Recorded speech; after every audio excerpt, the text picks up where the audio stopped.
But before we go any further,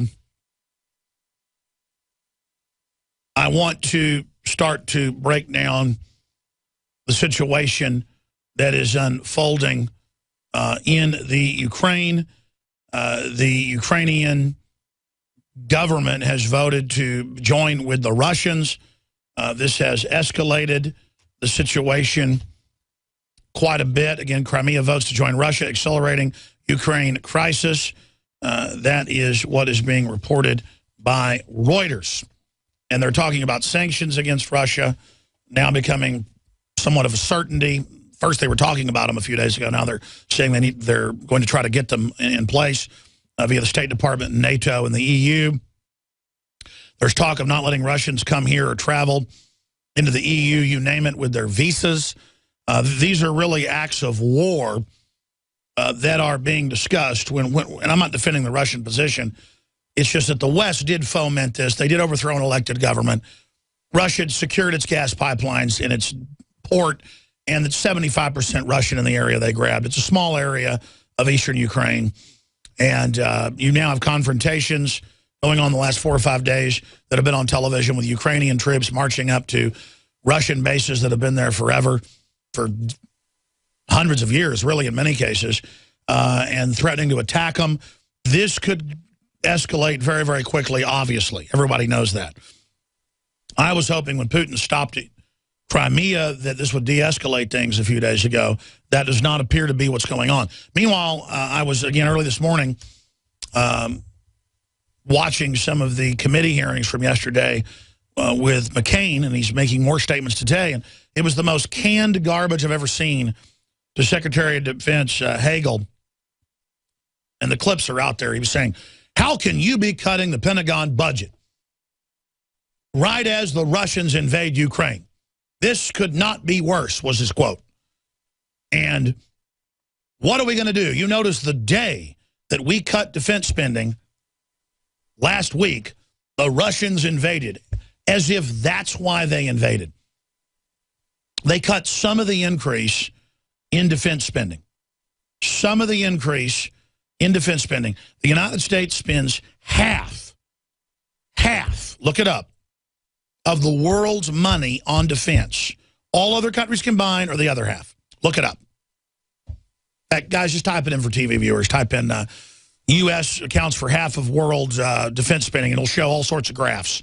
Some cases it's 54%, 51, 52. I'm just saying half to be safe. With the cuts, it's about half. And then meanwhile, China just boosted their defense spending 12%. They've been doing that every year for a while. And we're giving them our secrets. I mean, I don't want to hear about national defense while our government basically hands out all the secrets to everybody. They just showed the pie chart from Wikipedia showing the United States being roughly half of world spending. Some of the pie charts show it 49%, 48%. But technically, if you add the supplemental and black budget, it's way over 50%. The point is that the military-industrial complex that Eisenhower warned us about in 1961 is run by these offshore globalist banks and is openly training with Northcom for sedition and criminal oppression of patriots and Tea Party people. So, again, I'm not bashing the military personnel themselves. I'm bashing the directives coming out of the globalists that control the federal government. But it really hit me this morning when I was watching that at about 7 a.m., watching those. I say I watched the news. I was watching the hearings from yesterday on YouTube. I don't really tune into mainstream television very often unless I see it in the background or monitor it here in the office. We keep an eye on it, but we mainly get it from the aggregators. The point is that it hit me. Of course, one reason they started this attack a few weeks ago was because they didn't vote to join the EU to be sucked dry. But more than that, it's just they need a new Cold War. They've told us, don't worry about Al-Qaeda anymore. They're our buddies. The new domestic enemies, the Tea Party and gun owners and veterans and libertarians and conservatives. So that's what Northcom's for. And the international enemy is the Ruskies and the Chi-Coms, who the globalists are arming to the teeth. But Russia is a real enemy of these people because they're not controlled by the globalists, because they kicked a whole bunch of oligarchs out, post 1991, 92, 93, 94, when Yeltsin became a total, drunk and just sat at the back while Pooty Poot, his vice president, actually ran the show. I mean, Putin's been the president probably since about 93. And then in 99, officially, when Yeltsin could no longer stand up or talk, they're probably drugging him, who knows, became the El Presidente. So that's just some of what's going on here in the background. But it just hit me. Why do they want a 12-year war in Iraq, a 12-year war in Afghanistan, or an 11-year war in Iraq, 12, 13-year war in Afghanistan? In their own words, they want trillions in no-bid contracts. They want the war. The journey is the destination. They want overstressed, burnout, 5, 6, 7, 8, 9, 10 tour troops to come back and be cops. War is the health of the state, it has been said by many a historian. I forget who originally said it. Will you guys search engine that? Who said, quote, war is the health of the state? I think it was Bismarck. The point is, von Bismarck, I know he said similar things. Von Bismarck of Deutschland. And you sit here and you watch this happening as the state grows and the groups that are around the state get bigger and they destroy the economy, but they don't care because they're like a cancer. They just grow and grow and grow. And then John McCain, the guy that was over there last year when he wasn't in Syria trying to fund al-Qaeda, stirring up the ultra anti-Russian, Ukrainian, white supremacist nationalist. I mean, that's who they are. And you've got George Soros involved, the famous Nazi collaborator. And it just shows you everything they claim they are, they're the opposite. Give your rights up, al-Qaeda's going to hit us. Meanwhile, McCain's running al-Qaeda for all intents and purposes to a great extent. George Soros, shut down free speech in America. Pro-gun is pro-Nazi. Meanwhile, he's a real Nazi. They say that Randolph Bourne said it in 1918, war is the health of the state. Yeah, but I think he was paraphrasing von Bismarck. But search Bismarck, war is the health of the state. Doesn't matter. The point is, it is the health of the state at the expense of everybody else's health. But here are the headlines. McCain lashes Defense Secretary Hagel over cuts to Pentagon budget. Total and complete theater. Timing is exquisite, Senator says in sardonic questioning. And again, it goes over the quote about, quote, the timing is exquisite, offering a sharply reduced budget when the world is probably more unsettled than any time since World War II, Senator John McCain derisively declared Wednesday. The Arizona Republican did not disguise his chagrin with the reduced budget as he sardonically sparred with Defense Secretary Hagel at the Senate budget presentation. And depending on how you slice it, I guess they are cutting the increase in the Pentagon budget that's never been cut, basically, since 88 or so. They are cutting the increase by about half. And as Rand Paul has said, they should be cutting the defense budget by 20%, and consolidating it. We're going bankrupt, folks. But again, the globalists want that. They want us totally in debt. The real national security threat is our jobs shipped to the third world, our industry, our infrastructure falling apart, our government attacking our culture, our government attacking the birth rate, our government deindustrializing us, our government bringing in the largest immigrant populations any country has ever absorbed, and then programming them with anti-nationalistic, anti-free market, anti-family, anti-gun propaganda. The national security threat is transferring our secrets to China and to every other country that wants them. Our national security threat is the foreign mega banks that have stolen over $47 trillion in the last 6 years since 2008, pumping it into their coffers, who've signed us on to $1.5 quadrillion. I should do a special report about the real national security threat. I guess I'm doing one right now, but show all the documents, all the articles, all the clips. We are fully conquered by a corporate kleptocracy that operates through administrative law and through shenanigans. And it's operating, and we're thinking of the old military threat where an enemy or a tribe over the hill comes and tries to take your watering hole or comes and tries to hunt in your hunting area. And you don't run them off, so next they're grabbing your women. You're thinking at a 10,000 BC level, folks, and the globalists are running around in suits and ties, conquering everything, and now they want to secure their usurpation. They want to secure their usurper role, and so they are engaged in active war against the cattle that is the general public. and denigrating the health and vigor of the species. And, of course, through 100th monkey and epigenetics and all of the science that shows what goes around comes around, the elite are destroying themselves by engaging in predator activities against the general population. That is the big issue. And I'm glad they were able to find the article with the quotes, because it was just blowing me away this morning. McCain blasts Hagel for massive failure of intel on Ukraine. Like they didn't know that when they went in and overthrew the government, that the Russians wouldn't come and grab their gas pipelines on their border. And then, oh my gosh, oh, we got to have sanctions and basically have war with Russia. You know, info war, as the Russians have been calling it. That's what they say they're being hit by, and that's what they are being hit by. And again, it's not that I'm saying Russia is wonderful or good. They didn't start it. The globalists are playing America and Russia off against each other. Will you guys queue up from Russia with love for me again, the Siamese fighting fish? I want to explain this to people again. The globalists are like big clouds, as John Perkins, the economic hitman, said, that orbit around the countries, organizing crises, organizing problems. It's like the Star Trek 9/11 piece that one of our listeners put together, explaining problem, reaction, solution. There was a real case, and I guess they compartmentalized it into the movie American Hustle. So I guess that was a racket went on a lot in New York and New Jersey. There was a famous case, though, where the guy had billboards up all over New York saying, you know, we got the cheapest windshield repair. We can fix your windshield if it has a small crack or whatever. He'd go around the ball peen hammer at night, breaking hundreds of windows. And he became filthy rich off of it, because there'd be a billboard right there. And the public would wonder why at the end of a street, every few nights someone would bust the windshields out, why there was a sign there. And obviously he was paying the cops off to let him do it. I mean, this is the oldest trick in the book. You go in, you start a fight with the Russians. The EU gets to come in and grab half the country and loot it. You get to have trillions more in defense spending, get to launch a whole new Cold War. Gee, where's the motive? I'd like to see that going into space programs. I'd like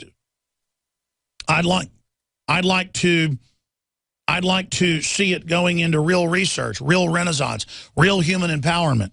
I'd like to see it going as tax money back into people's own pockets. I'd like to see real renaissance, not a system where we just let these social engineers play all these games. And you've got more and more world leaders coming out. There was one just a few months ago. I forget, who was that said governments are creating crises so they can stay in power and expand their control. And it's making the world very unstable. There's a top statesman, I forget who, Paul Watson wrote about it, and said we're going to end up having World War III or a total breakdown of society because these people don't want things to run well because they always need a crisis to stay in power. That's it. People say, well, Alex, aren't you glad stuff's bad? You know, you're doing real well on air. And quite frankly, I'll be honest with you right now. Yes, as things get worse, because I've been accurately telling you how the world really works, because it's public how it really works. It's not rocket science stuff, folks. They just put out so much disinfo. When you actually hear the truth, people don't recognize it. You're hearing how it really works. You're really hearing how the planet operates. You're actually getting geopolitics from someone who's read 500 or more history books from mainline empires, Machiavelli, you name it. And all the establishment knows what I know and more. But I want a future for my kids. I would love for things to get better. There's always tyranny to fight. There's always corruption to deal with. But I would not fight as hard. I would not work as hard. I would fade off into the distance. I wouldn't be risking my life being so aggressive if we could back them off some. But I realize there's no future if we don't beat them. I'm not happy about our meteoric rise because things are getting worse. I wish that wasn't the case. But the good news is we're getting bigger because people realize that it really is this bad. And by admitting how bad it is, therein lies the key to admitting we're in trouble and getting out of this situation. But absolutely, you bet, if the New World Order continues moving forward, I will get bigger and bigger and bigger and bigger and bigger and bigger and bigger and bigger until I ultimately sell out to them or are murdered. And quite frankly, I'm never going to sell out, so I don't like approaching the territory we're going into. They've got all their metrics and computer programs, and the day my card pops up that I become too dangerous and uncontrollable, they will either set me up or kill me. But you know what? That's what it takes to defeat tyrants. My ancestors did it. I'm ready to do it. That's not heroic. I don't want my kids and grandkids being slaves. I don't like cancer viruses and the vaccines. I don't like the GMO. I don't like being in a giant petri dish experiment. The globalist social engineers are not just targeting us with propaganda. They are manipulating our genetics. We are being targeted at every level by estrogen mimickers that lower our testosterone and other hormones and natural compounds that the body needs. After consulting top doctors, nutritionists, pharmacists, and others, we have developed what I believe is the ultimate non-GMO organic super male vitality formula sourced from powerful organic herbs and then concentrated for maximum potency. Super Male Vitality was developed to activate your body's own natural processes instead of using synthetic chemicals. Super Male Vitality by InfoWars Life is so powerful that I only take half the recommended dose. For a limited time, we are offering 15% off Super Male Vitality at InfoWarsLife.com to introduce you to this powerful supplement. Visit InfoWarsLife.com today to secure your Super Male Vitality. InfoWarsLife.com. Dr. Gribb's going to be with us, and I'm going to get into mind control with him because I asked him what he wanted to talk about. I had some of my own topics. The first thing he wants to talk about, he even gave me a list of some of the things he wants to talk about. The current DSM is 943 pages long and lists 374 mental disorders, including not liking tyranny. So, you know, he's got a copy of this. Can I have a copy of this? Will we get them to print me a copy of that? Thanks. Okay, it's in the back of my binder. Thank you. So, all of that is coming up. By the way, we're seeing the destruction of Bitcoin, hundreds of lawsuits being filed, major exchanges going bankrupt. Bitcoin CEO found dead in Singapore, suicide suspected. Yeah, and you got all these top bankers dying too. I mean, that's why I've not touched it with a 10-foot pole. And I've been proven right again. That's because why I'm bad. Alex, why don't you want to get involved in Bitcoin? I could have got involved in it 4 years ago and made $500 million. But I don't want to end up being like the Wolf of Wall Street, folks. I'm not saying cryptocurrencies aren't good. I'm not saying it's not the future. The first one to come out is guaranteed to be set up or guaranteed to be destroyed. And it's a serious situation. That's coming up. And look, I'm proven right again, okay? You got all these suckers that are staying in it. You got the Bitcoin conference going on right now. I've had all sorts of people reach out to me, oh, we could really, make it worthwhile if you get into Bitcoin. Hey, hell will freeze over before it happens, okay? Hell will freeze over before I steer people into something I think's not good. Got it? I try to steer people into stuff that I only think is great, that I do myself, and that's not perfect. Even though our track record is, I don't know, get into gold when it's 300 and 1,300 right now. I don't know, pretty good deal, I just reap what I sow. Reap what I sow. I just want to win, win, win, win.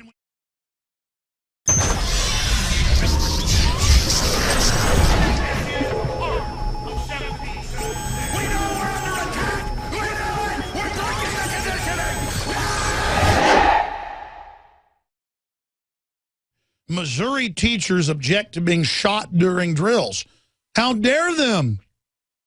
And so in the next segment, I'm going to break some of this down. But Kurt Nimmo's article that's linked on drudgereport.com in the middle column under Ted Cruz calling for the IRS to be abolished. Man, I like that guy. We're going to be going over the fact that this is basically mass mind control. And I'm going to be explaining how that works. Also, Google Glass app knows what emotion you're feeling. Yes, this is mind control.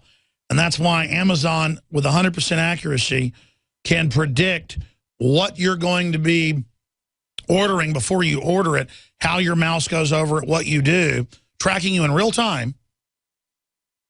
With AI computers, they're basically already AI when it comes to reading humans. I wouldn't say they're completely independent, but they are when it comes to tracking humans, artificially intelligent all the way. And becoming self-aware to a certain extent of what you're doing. By interfacing with humans, they become more human than human as humans merge with it. More human than human, that's our goal here at Tyrell Corporation, as he tells Roy Batty. So we're going to be looking at all of that coming up. There's some good news on the Obamacare front. Bill to make the fine zero. for violating the individual mandate passes by 90 votes in the House. But guess what? The total hardcore criminals of the Democratic Party, with the Republican kleptocrats aiding them in the Senate, are going to block it. That's why we need the Tea Party to take over, because it'll be bye-bye Obamacare. The globalists are so arrogant, they think that they can do things like this to us. They are so arrogant that they think they can get away with things of this magnitude. And it is simply totally outrageous that we have now been brought to this point where they can get away with stuff like this. Because if they can get away with this, you know what I say, the sky is not the limit. Infinity is not the limit. Infinity and beyond, as Buzz Lightyear likes to say. Here's another one out of Variety.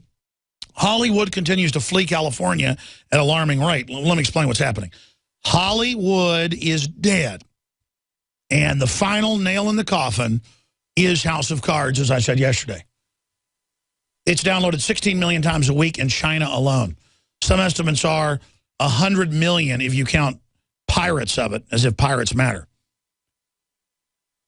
That's the end of these people. I mean, that's what I told you. If I could produce Loose Change, seen 100+ million times online for free, and then other films seen 40, 50 million times apiece, how do they respond to that? And I'm not here tooting my horn. I'm just showing you the success I've had. I mean, you build it, they will come. You build it, they will come. You build it, they will come. You build it, they will come. Once you have a real free market of ideas, they built the internet to predict the future, control the future, track everything we do. But what happens if the human spirit becomes the ghost in the machine and we fully hack the system by our actions, by our voting with our dollars, by free association? It's game over. The minute you realize the power you have. And of course they're exiting California. The problem is locusts always eat a field and fly into the next field. It's not necessarily a good thing. You are watching the best of the Alex Jones Show, weekdays from 11 a.m. to 2 p.m. Central. Watch live at Infowars.com/show or become a member of InfoWarsNews.com and help us take resistance to the next level.